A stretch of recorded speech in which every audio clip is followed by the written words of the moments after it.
जिनने नाम बदले उनने पाप करो है।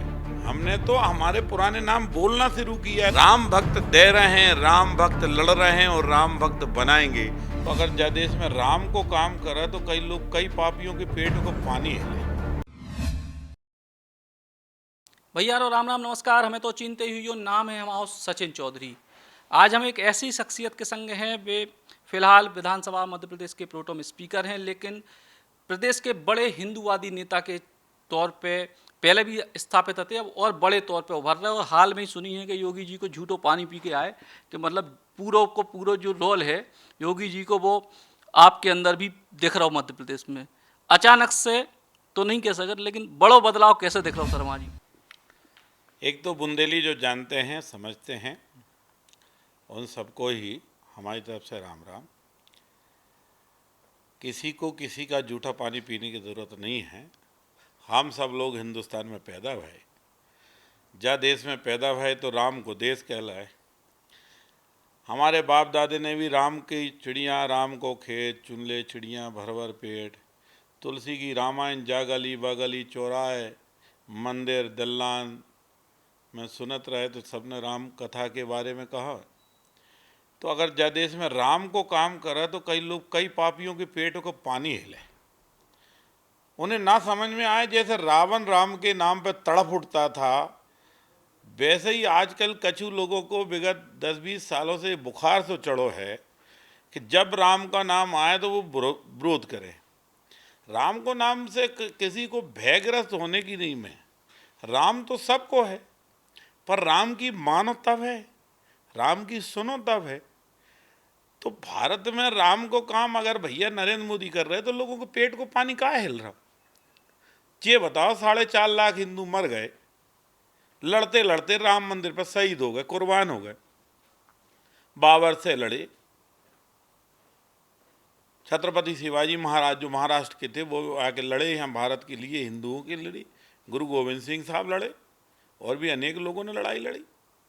अब इस लड़ाई के बाद आज परिणाम यह आया कि 500 साल बाद आज हिंदुओं के स्वाभिमान के प्रतीक राम मंदिर बन रहा। अब बात कही, अगर नरेंद्र मोदी जी कहें तो लोगों को बुरा लगे, अमित शाह जी कहें तो बुरा लगे, नड्डा साहब कहें तो बुरा लगे, योगी जी कहें तो लोगों को और महाबुरा लगे, शिवराज जी कहें तो बुरा लगे। भैया राम के देश में राम मंदिर बनाने की बात कहने में क्या परेशानी है? और जिनको परेशानी है उनको काय से समझाएं।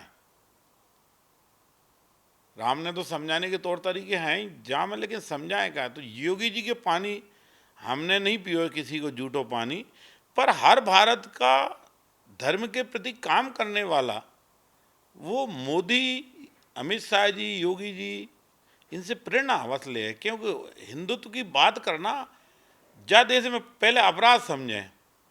ये अपराध नहीं है, बाप को बाप कहना अपराध नहीं है। और ये बात की शिक्षा हमें, आपको, देश को, सबको इस बात का समझना चाहिए कि राम हमारे पुरखे हैं, और पुरखों की जयकार करना अगर मोदी योगी जी करते हैं तो कोई बुरा नहीं है, शिवराज जी करते हैं तो कोई बुरा नहीं। हिंदुत्व की बात करो अपराध नहीं है, राम की बात करो अपराध नहीं है, लेकिन जी तरीके की राजनीति हो रही है कि हम अपनी बात तो करें, संग दूसरों को भी निपटाएं। आप नाम बदलवे पे आ गए कि अब इतने भी नाम बदलो, उतने भी नाम बदलो। नाम बदलवे से हिंदुत्व को काले वो देवो। क्या बताओ भैया, छतरपुर टीकमगढ़ को नाम बदलने की कई बात भाई का नहीं भाई। उन्हें मालूम है छतरपुर छत्रसाल महाराज को शहर है। छत्रसाल महाराज बुंदेलखंड की रक्षा करते करते पूरे देश में नर्मदा के तट तक उनने अपनी तलवार की गूंज गुजाई और हिंदू शिरोमणि कहलाए। तो बुंदेलखंड की कोई नाम बदलने की बात क्या है? बुंदेलोहार बोलो के मुंह हमने सुनी कहानी। तो जब जो है वह को नाम नहीं बदल रहे। ओरछा में राजा महाराजा हैं तो वह को नाम नहीं बदल रहे। अगर लेकिन प्रयाग को लोग इलाहाबाद कहने लगे तो हमने कहा भैया, योगी जी कह रहे लोग, भैया योग इलाहाबाद ना कहो, वह प्रयाग कहो, क्योंकि वेदों में प्रयाग लिखो, रामायण में प्रयाग लिखो, श्री भागवत कथा में प्रयाग लिखो, वाल्मीकि जी द्वारा जो रामायण लिखो वहाँ में प्रयाग लिखो, प्रयागराज प्रयागराज प्रयागराज। अब तुम काहे अपने मुंह से इलाहाबाद बको? जिए पाप हो जाए तो गंगा में नहाओ, प्रयागराज में डुबकी ले जाओ, तीनों नदियों के संगम का जल नहाओ, पाप से मुक्त हो जाओ। और चले जाओ तो 2 मुट्ठी ना राख नर्मदा गंगा में डाले आओ तो प्रयाग में आपको आत्मा को शांति मिल जाए। तो लोगों को जो है, हम नाम नहीं बदल रहे। अब होशंग शाह कौन था? लुटेरो तो होशंगाबाद नहीं, नर्मदापुरम कहलाए। जब नर्मदा मैया कौन है? अमरकंट से जो बहती है, अकड़ की खाड़ी तक जो जाती है, वो पूरे मध्य प्रदेश को जो हरियाती है, लहराती है, हमारे तुम्हारे सबके पेट पालती है। निर्मल गंगा में नहाने से, नर्मदा के देखने से पाप की मुक्ति हो जाए। अगर उस होशंग शाह ने नर्मदापुरम को तहस नहस करो, तो अगर होशंगाबाद को हमसे फिर से नर्मदापुरम कहें तो नए नाम नहीं है सचिन भैया, जाको नए नाम नहीं है, नर्मदापुरम पहले से ही था। तो नर्मदापुरम कह रहे हैं होशंग शाह लुटेरा था, लुटेरों के नाम रखोगे क्या? हम ये कहेंगे फलाने आए थे, उनने हमें मारो इसलिए उनके नाम से ये नाम रहेगा? नहीं, उनने तब मारो, लेकिन आज हम फिर जीत गए तो हम हमारा नाम कहलाएंगे। तो नर्मदापुरम हमारो पुरानो नाम है, तो नानक टेकरी हमारो पुरानो नाम है। हम कोई नए नाम नहीं कर रहे। जो नाम थे, जगदीशपुर, इस्लाम नगर का नाम जगदीशपुर था, तो वही नाम बोल रहे हैं, किसी के नए नाम नहीं। जो इस देश के प्रति वफादार हैं, अशफाक उल्लाह खां, अब्दुल हमीद, AVJ अब्दुल कलाम साहब, उनको वैसे ही देश पूजता, उनको देश शर्मा को उनके ना। लेकिन हाँ, लुटेरों के नाम पर हम कब तक चलाते रहेंगे? आखिर हमें कहीं ना कहीं अपने स्वाभिमान को, अपने धर्म को, अपने मान का, अपने सम्मान का, अपने पुरखों की आन बान का ख्याल रखना पड़ेगा। जो आपने रामायण में पढ़ो, जो गीता में पढ़ो, जो वेदों में सुनो और पढ़ो, उसको पालन करो। तो जिनने नाम बदले उनने पाप करो है। हमने तो हमारे पुराने नाम बोलना शुरू किया है, तो इसलिए लोगों के पेट में पानी हिल रहा। हम उनसे पूछें जो लोग विरोध कर रहे हैं, तो क्या कहें? हिमाऊ तुम्हारो बाप लगे है, होशंग शाह। होशंग शाह कौन को बाप है? जरा वो उसकी औलाद बताओ। लेकिन नर्मदा हमारी मैया है, हम कह रहे हैं। हमारे जैसे करोड़ों लोग, 5 करोड़ लोग मध्य प्रदेश के हैं, 5 करोड़ मध्य प्रदेश के, गुजरात के ले लो, अन्य प्रदेशों के ले लो, सब लोग नर्मदा मैया, नर्मदा मैया, निर्मल नीर गंगा का, नर्मदा के नीर की चर्चा करते। तो इसलिए नाम हम नहीं बदल रहे। नाम तो जिन कई लोगों को आदत पड़ गई है दूसरों की चप्पल उठाने की, गुलामी की मानसिकता। अब गुलामी की मानसिकता को त्यागने पड़ेगा। भारत में छत्रपति शिवाजी के स्वाभिमान से जीना होगा, राणा प्रताप के स्वाभिमान के आधार पर जीना होगा, गुरु गोविंद सिंह के स्वाभिमान पर जीना होगा, छत्रसाल बुंदेला महाराज के स्वाभिमान पर जीना होगा। इनसे प्रेरणा लेके इनके हिसाब से कई काम करो, तो मुझे लगता है जहाँ में कछु अपराध नहीं है। और जिन्हें अपराध लगे तो लगे, अब उनको कौन समझा दे? हिरण्यकश्यप को कौन समझाए? वो तो राम भगवान हिरण्यकश्यप को समझाने के लिए नरसिंह रूप धारण करना पड़े। आप कह रहे जिन्हें अपराध लगे तो लगे, और नाम तुरंत याद आ जाए दिग्विजय सिंह को। दिग्विजय सिंह से बड़ा लंबा प्रेम आपको है, हर चीज़ पे बिल्कुल तूफानी आपको चलत। लेकिन उनने तो राम मंदिर को चंदा भी दो, और ई के बाद भी अब आप लोगों ने गड़बड़ करे। हम उन्हें ना तो गड़बड़ कर रहे ना गाली दे रहे। वही छाती पीट पीट के बोलते थे 6 दिसंबर 92 को मस्जिद टूट गई, शहीद हो गई। हमने कहा शहीद नहीं हो गई, मस्जिद टूट गई, वहाँ तक ठीक है। वो मस्जिद को शहीद कहने लगे। फिर कई लोग बोले दोबारा से मस्जिद बनाएंगे। तो हमने कहा अब तो किसी के बाप भी अयोध्या में दोबारा से मस्जिद नहीं बना सकते, अब तो हम मंदिर ही बनाएंगे। अब मंदिर का निर्माण चल रहा। अब मंदिर को निर्माण चल रहा हो तो अब पूरे देश को हिंदू जग रहा, घर घर दे रहे, सचिन भैया भी दे रहे, हम भी दे रहे। गांव में गरीब है बेचारो, 100 रुपये 200 रुपये की मजदूरी करके आए, और उससे भी कोई जाए दो कि भैया मेरी तरफ से चाहे 10 रुपये पर अयोध्या के राम मंदिर में मेरी मोड़ी को, मेरे बेटा को, मेरी अम्मा को, मेरे पिताजी को, ये 10-10 रुपये सबके हिसाब से 5 लोग हैं, 50 रुपये हमारे नाम दे रहे हो अयोध्या के राम मंदिर। और विष्णु पैसा, बजरंग दल, RSS, इन सब ने यही तय करो कि हर हिंदू का पैसा लगे। वो मंदिर ना टाटा को बोले ना बिरला का मंदिर बोले, वो राम भक्तों का मंदिर बने। और क्योंकि वो 4 लाख हिंदुओं की कुर्बानी के बाद मंदिर बन रहा हो। बहुत लड़ाई लड़ी साहब, दिग्विजय सिंह को कोसते नहीं है। दिग्विजय सिंह ने हम पर जब डंडे बरसे तब दिग्विजय सिंह ने ताली बजाई। जब अशोक सिंघल जी का खून सर में खून निकला तब कांग्रेस ने ढोल पीटे। जब अडवाणी जी की गिरफ्तारी हुई तब कांग्रेस भी बड़े खुश हुए। तो हमें उनके उनके जो पुराने कर्म है ना वो ने सता रहे। मंदिर चंदा तो डर के कारण दे रहे, चंदा नहीं देंगे तो कील ठुक जाएगी, नाल ठुक जाएगी, दोबारा से समझ में नहीं आएगी कि राजनीति करनी होगी, बचेंगे कि नहीं बचेंगे। तो अब गिरते हुए जनाधार में अयोध्या में राम मंदिर पर हम पुराना हिसाब चाहिए। अरे दादा तेरे से मांगा किसने नया हिसाब पुराना हिसाब? राम भक्त दे रहे हैं, राम भक्त लड़ रहे हैं और राम भक्त बनाएंगे। ये तन राम को है, जो मन राम को है, और जो धन भी है वो भी राम का है, और राम से बड़ा राम का नाम। इस आधार पे सब कर रहे हैं। अब मजबूरी में कई लोग दे रहे, दूसरा नेता कुछ और बोल दे उनको, कभी मुहूर्त पे ऑब्जेक्शन ले लेते हैं। क्या दिग्विजय सिंह जी सारी चीज़ों के पंडिताई करें क्या? कब मुहूर्त है, कब क्या है? अरे भैया स्वाभिमान का मंदिर बन रहा है, जब बन जाए। कम से कम आज 400 साल का कलंक हमारे माथे पे था कि एक लुटेरो आया, मंदिर तोड़ गया, मस्जिद बना गया। आज वो कलंक धुलने का अवसर एक चाय बेचने वाला देश में ऐसा आया कि जिसने हमारे माथे पर, हिंदू के माथे पर, हिंदुस्तान के माथे पर जो कलंक लगा था बाबरी ढांचे का, आज वो कलंक धुल रहा है। सर्वोच्च न्यायालय ने निर्णय दिया है, तब अयोध्या में राम मंदिर बन रहा। अब राम मंदिर में कितनी टीका टिप्पणी करें, नई नई नेतागिरी करें। तो राम को मंदिर कोई इनके उपकार से नहीं बन रहा, ये हिंदुओं के संघर्ष से बन रहा है, उनकी कुर्बानियों से बन रहा है। संतों के संघर्ष और कुर्बानी, बहुत साधु महाराज लड़े उसके लिए, विश्व हिंदू परिषद आज दिनांक तक लड़ रही है, आरएसएस के लोग लड़ रहे हैं, सब लोग लड़ रहे हैं। तो उसके कारण वो राम मंदिर बन रहा। अब बनते हुए राम मंदिर में अपनी जय जयकार मत कराओ, राम जी की जय जयकार करो। लेकिन चंदा पे तो कांतिलाल भूरिया ने भी सवाल उठा था कि चंदा जो है पुराने चंदा को हिसाब नहीं आया, नए चंदा में भी गड़बड़ी हो रही, और भोपाल में कछु लोग फर्जी चंदा वसूलत पकड़े भी गए।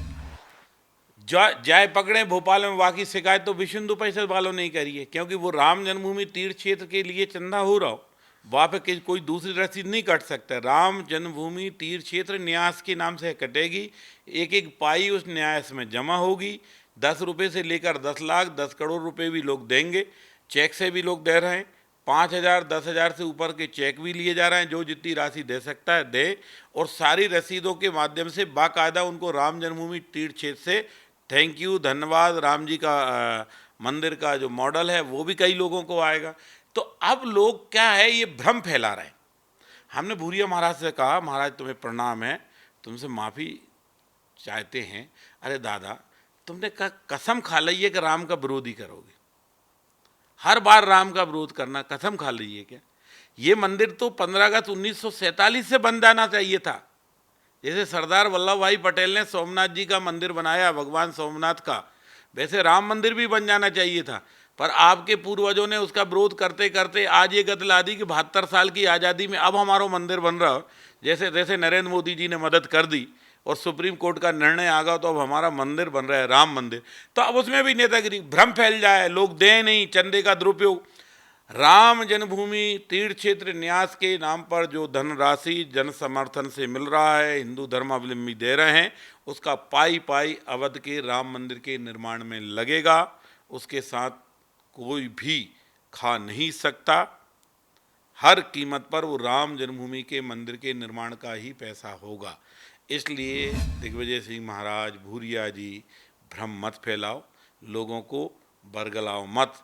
राम की भक्ति का जागरण होने दो और राम मंदिर के निर्माण में सबको सहयोग करने दो। मध्य प्रदेश ऐसी धरती रही, हम भी 3-4 सरकार से तो देख ही रहे कि शिवराज जी को जी तरीके को काम हो तो विकास की बात करते, नई बात करते और सर्वधर्म संभाव की बात करते। लेकिन अचानक से मध्य प्रदेश में कट्टर हिंदुत्व की तरफ काय राजनीतिक मोड़ लो जा रहे हो आप? काय वजह पिछले विधानसभा चुनाव में हारी की वजह माने कि वो जो शिवराज जी को जो मॉडल है तो उनमें तनक परिवर्तन करने की गुंजाइश लगी? नहीं, कट्टर हिंदू का मॉडल नहीं है हमारा मॉडल है सर्वे भवन्तु सुखना, सबके सुख दुख की चिंता करने वाला मॉडल है। अब कोई गुंडागिर्दी करे, कोई किसी को डराए धमकाए, तो सरकार की जवाबदारी बने गुंडे की कुछ ठुकाई हो। तो अब शिवराज जी अगर गुंडों की ठुकाई इलाज कर रहे हैं तो लोग उसको कट्टरपंथी से जोड़ रहे हैं। अब लोग सैकड़ों एकड़ सरकारी ज़मीन पर कब्जा करके बेच रहे, बिल्डिंग बना दे, तो उन पर कार्रवाई नहीं हो क्या? मिलावट करें तो कार्रवाई नहीं हो क्या? ड्रग माफिया करें, लोगों की ज़िंदगी से खिलवाड़ करें तो कार्रवाई नहीं हो क्या? अफीम माफिया हो, शराब माफिया, उन पर कार्रवाई नहीं हो? कार्रवाई कर रहे हैं। शिवराज जी यही तो कह रहे हैं, बेटी से हाथ लगाए तो हाथ तोड़ देंगे, कुचल देंगे। अब सरकार का काम तो है अपराधियों को कुचलने का, सरकार का काम है अपराधियों में दहशत पैदा करने का। हमने अगर एक लफ्ज़ जिहाद पे कानून बना दिया तो लोग कट्टर हिंदू कानून पहले से था, अब उस कानून को सख्त बना रहे हैं हम कि बेटी को बहलाकर, फुसलाकर, डराकर, धमकाकर, फोटो खींचकर, ब्लैकमेल करके बेटी के साथ कोई जाति करेगो तो उस पर कार्रवाई होए, वह जेल जाना पड़ेगा, और जेल ही नहीं जाएगा बल्कि उसका अच्छा इलाज भी होगा। और जो उसे सहयोग करे, वहाँ में कोई भी हो, सहयोग करने वालों पे भी कार्रवाई होगी। बेटी की रक्षा तो हिंदुस्तान रामायण में भी करो। सीता के कारण राम रावण युद्ध हुआ, द्रौपदी के कारण महाभारत हुआ। अगर आज कोई सीता पर अगर आक्षेप उठाए और सीता को सताए और हम चुप से कर लें, शिवराज जी चुप हो जाएं तो अच्छी सरकार है, और अगर डंडा मारे तो बुरी सरकार है। तो भैया शिवराज जी ने तो पहले ही कानून बना दो। अबोध बेटियों के साथ अगर कोई बलात्कार, रेप की घटना होती तो आजीवन मृत्युदंड की सजा का प्रावधान किया शिवराज जी। तो शिवराज जी पहले से ही हम बेटियों के विवाह करते थे, गौशालाएं बनवा रहे थे, सड़कें बना रहे थे। तो सरकार का काम है, लोकहित के काम कर रहे। राम राज की कल्पना ही लोकहित है सबका। हाँ, लेकिन किसी को देते समय भेद नहीं रहेगा, लेकिन चिन्हित अपराधियों से मोहब्बत भी सरकार नहीं करेगी, फिर कार्रवाई करेगी। और वह कार्रवाई करने में कोई कट्टरपंथी कहे तो फिर कैसे? वही तो बात है ना कि सर्वे भवन्तु सुखना की बात कर रहे हैं, लेकिन दूसरे को दुख देख के ही अपन को सुख मिले, ऐसी राजनीति भी तो जरूरी है कि उनको दुख इंटेंशनली दो जा रहा हो, चिन्हित करके दो जा रहा हो, या फिर बे दायरे में है तब दो जा रहा हो। दायरे में हो तो जाए। शिवराज जी के बारे में जो भरोसा तो कर लो कि दायरे में नहीं होगा तो किसी को दुख नहीं देंगे। हाँ, अपराधी होगा तो शिवराज जी बचाएंगे नहीं। दुख तो दायरे में जो आ रहा है, जो जो अपराधी है उस भाई ये सजा दिलाई जाए, भाई उस पर ही कार्रवाई हो रही, हर किसी पे कार्रवाई नहीं हो रही। इसलिए अपराधी ये माहौल फैलाने की कोशिश जरूर करें, जानबूझ के हमको सताया जा रहा है। जानबूझ के तो नहीं सताया जा रहा है, अब आप अपराधी थे तो इसलिए सताया जा रहा है, इसलिए कार्रवाई हो रही है। अपराध नहीं करोगे तो क्या कार्रवाई हो रही है? अकेले तुम पे ही क्यों की?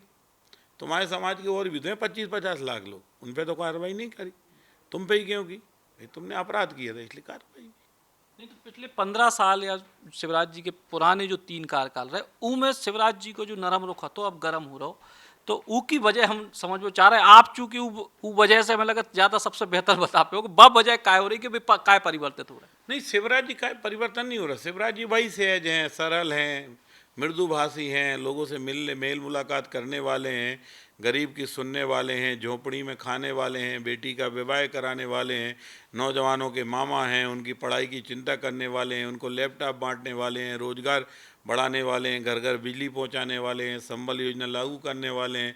उनमें कई परिवर्तन नहीं आया। हाँ, ये एक जरूर है, तो उन्होंने कहा कि भैया आम आदमी के लिए, आम जनता के लिए मैं फूल सा कोमल हूँ, पर दुष्टों के लिए मैं बर्जित सा कठोर हूँ। अब बर्जित सा कठोर होना अपराध थोड़ी है। दुष्टों में बताओ दहशत नहीं करें? आप बताओ सचिन भैया, आप ही बताओ। आपकी बुंदेली बौछार ही बताया, आप तो कैमरा वाले हो, सब जगह आपकी कैमरा घूमे हैं, तो उसमें आप बताओ कि अपराधियों को छोड़ दें तो अच्छी सरकार कहलाए? तो अपराधियों को कुचलना पाप तो नहीं है, बल्कि राजा का कर्तव्य होता है कि अपराधी दिखें और कुचलो, दहशत पैदा करो, डराओ। अपराधी सज्जन में आनंद हो, अपराधियों में डर हो, यही सरकार को काम है। अब भाई सरकार काम कर रही है तो अब लोगों को लग रहा है जब सरकार का जो बदल रही है। सरकार बदल नहीं रही, सरकार जो की तो है, मुख्यमंत्री भी जो के तो हैं, जो करते आ रहे हैं वही कर रहे हैं। प्रधानमंत्री आवास नरेंद्र मोदी जी का सबको दिया जा रहा है, गरीब का सबको बट रहे हैं, गेहूं दाल चावल सबको दे रहे हैं, सबकी मौड़ियों का निकाह और विवाह हो रहा हो। हाँ, कोई गुंडा बदमाश है उसको इलाज हो रहा। तो अगर हिंदुत्व की राजनीति जी तरीके से आगे बढ़ रही, मध्य प्रदेश में रामेश्वर शर्मा जी को ब्रांड एम्बेसडर माने हम? मध्य प्रदेश में 8 करोड़ जनता है, हिंदुत्व की पहरेदार, ये सब हैं। हिंदुस्तान में 1 अरब 33 करोड़ लोग हैं जो सब हिंदुत्व के पहरेदार हैं। इनका काम ही है हिंदुस्तान की पहरेदारी करना, इनका काम ही है सेना के सम्मान करना, इनका काम है देश के तिरंगे को सलाम करना, इनका काम है राष्ट्रगान वंदे मातरम की जय जयकार करना, इनका काम है भारत के संविधान का, अंबेडकर के द्वारा दिए गए संविधान का पालन करना, इनका काम है गरीबों का भला करना, इनका काम है शोषित वंचित पीड़ितों का उत्थान करना, जो रोटी से वंचित है उसे रोटी पहुंचाना, जो शिक्षा से वंचित है उसे शिक्षा पहुंचाना, जो मकान से वंचित है उसे मकान पहुंचाना, सबका साथ सबका विकास करना, ये सब इसके एम्बेसडर हैं। उसमें रामेश्वर शर्मा भी है, दूसरे लोग भी हैं, सब जय श्री राम। जय श्री राम का मतलब हिंदू एजेंट। आप बताओ, जय श्री राम, ईश्वर अंश जीव अविनाशी, तो राम ने कहाँ लिखा है कि ईश्वर का अंश मुसलमानों में नहीं है? पर राम एक जरूर ये लिखा है, क्या? सबका भला करो, सबका साथ सबका विकास, परत सरस धर्म नहीं भाई, पर पीड़ा सम नहीं अदमाई। जो गरीब का भला करेगा, जिसने प्यासे को पानी पिलाया नहीं, भूखे को भोजन कराया नहीं, बाद गंगा नहाने से क्या फ़ायदा। तो प्यासा मिले तो पानी पिलाओ, दोस्त मिले या दुश्मन, पहले उसे पानी पिलाओ, पानी पी के जब वो सुरक्षित हो जाए फिर पूछो भैया तेरी मनसा क्या है। वो कह रहे भैया मुझे तुम्हें लड़ना है तुमसे, तो लड़ ले। वो कहे अरे भैया आपने पानी पिला दो, धन्य है, भगवान सबका भला करे। तो उससे बड़ा संत नहीं कोई, उससे बड़ा संत है क्या? प्यासे को पानी पिलाओ, भूखे को भोजन कराओ। रामेश्वर शर्मा हो, शिवराज सिंह चौहान हो, वी.डी. शर्मा हो, या हमारे नरेंद्र मोदी जी हों, या अमित शाह जी हों, या जे नड्डा जी हों, या योगी जी हों, हम तो चींटियों को तक चुन डालते हैं जो वोट डालने तक नहीं जाती। कभी जिंदाबाद हमारी रैलियों में नहीं करते, तो भी करते हैं चींटियों को चुन दो। क्यों? राम ने चोंच दी है तो चुन की व्यवस्था करने का काम हमको दिया है। क्यों? हम बोल सकते हैं, हम सुन सकते हैं, हम देख सकते हैं, हम कुछ मदद कर सकते हैं। परमात्मा ने हमको दिया है तो वो हमारा अकेला नहीं है, हमको दिया है सबको बांटने के लिए। कोई भूखा, साईं इतना दीजिए जहाँ मैं कुटुंब समाए, मैं भी भूखा ना रहूं और साधु भी भूखा ना जाए। जा बात और जा भावना को लेके सब काम कर रहे। अब कई लोगों को तो राम भी नहीं पचा, जिन्हें राम नहीं पचा उसे रामेश्वर नहीं पच रहा। अगर रावण को राम पच जाता तो सीता माता का अपहरण करता ही क्यों? और सीता माता का अपहरण नहीं करता तो लंका जलती ही क्यों?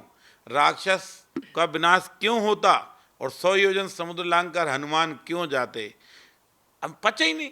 कईयों को राम उस समय नहीं पचा, कईयों को राम अभी भी नहीं पचा। आप जाके हो कि आप दिग्विजय सिंह पे गाली दो, उनकी पार्टी तो पूछ रही राम काल्पनिक है, कोर्ट में कह रहे, अभी नासमेटों की उम्र है, ये बताओ, कोर्ट में कह रहे हैं कि राम काल्पनिक है।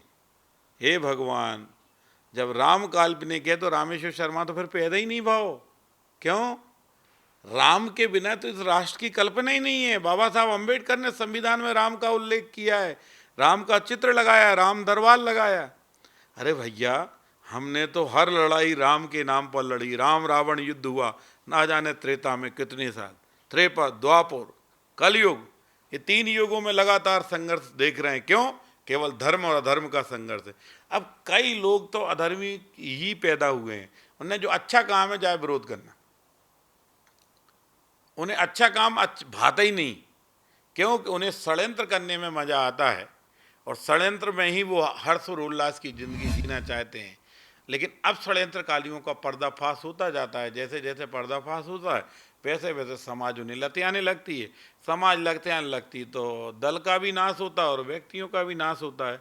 उस उपहास के जो शिकार हैं वो अब क्रोधित हैं, वो अब त्रिकुटी ताने हुए हैं, उनकी नज़रों में हम सब लोग दुश्मन लगे और उनको लगता है जितने जल्दी ये मरें तो हमारा राज वापस आए।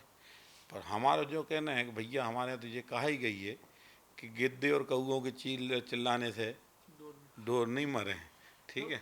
फिर एक आखिरी सवाल, प्रोटेम स्पीकर के तौर पे आपको लंबो कार्यकाल रहो, ऐतिहासिक कार्यकाल रहो, आपको खुद भी उम्मीद थी कि इतने लंबे टाइम तक प्रोटेम स्पीकर ले लो, इतने कांग्रेस के विधायक पूरे आप जो है उनके इस्तीफा की फोटो खींचिए, आपको इतनी ऐसी उम्मीद थी? हम तो चलती ट्रेन में चढ़े थे, फिर ड्राइवर बन गए वही ट्रेन। हाँ, चलती ट्रेन। अब जो हुकुम सरकार का, चलती ट्रेन में बैठा ला था। अब बैठाने के बाद स्टेशन ही नहीं आई, तो हम चला रहे ट्रेन। एक्सीडेंट तो नहीं होने देना भैया, ट्रेन का एक्सीडेंट नहीं हो तो ट्रेन का एक्सीडेंट नहीं हो। सवारी लेकिन दूसरी ट्रेन में शिफ्ट हो गई। जो आ रहे हैं, जिनकी जो भैया आए तो हमारे पास जो जवाबदारी हम बाय तो निभाए ना। कोई है वो अपने आप कह रहा भैया मुझे अब विधायक नहीं रहना, इस्तीफा देना, ज़्यादा बहुत बुरा है, जो नेता हमारी नहीं सुनता।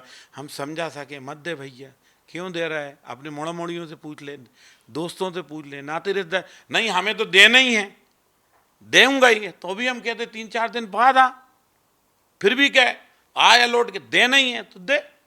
क्योंकि मैं विवश नहीं कर सकता, मैं जबरन किसी का त्यागपत्र ले नहीं सकता, और मैं जबरन किसी का रोक नहीं सकता। अब ये ठीक है, जब तक जो है काम करे जाओ। ये वही जो राम रुचरा का, भगवान ने जितने दिन का जहाँ दाना पानी लिखा है, भगवान का नाम लेके अच्छा काम करो, परित सरत रम वाला काम करो, दूसरों के हित में वाला काम करो, देश के हित में काम करो, प्रदेश के हित में काम करो, गरीबों के हित में काम करो। जहाँ में सबको भलाई, वहाँ में रामेश्वर शर्मा की भलाई।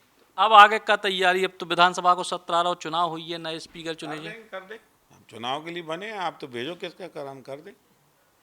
ई के बाद फिर मंत्री की दावेदारी फिर से सब देखेंगे। जय श्री राम रखो, राम सबका भला करेगा। राम पर भरोसा रखो, राम ही कल्याण करेगा और राम ही सबका भला करेगा। ये थे मध्य प्रदेश विधानसभा के प्रोटेम स्पीकर और भोपाल के जो हुजूर विधानसभा होते के विधायक रामेश्वर शर्मा जी, जिनने तमाम सारे मुद्दों को लेकर खुल के बेबाकी से अपनी राय रखी। कैमरामैन नीलेश के संगे सचिन चौधरी, बुंदेली बौछार के लाने। बुंदेली बौछार की शानदार खबरों को YouTube पे देखने के लाने बुंदेली बौछार को सब्सक्राइब करें, फिर बेल आइकन दबाएं और ऑल नोटिफिकेशन पे क्लिक करें। तभी आपको मिल पे पूरी खबरें बुंदेली बौछार की।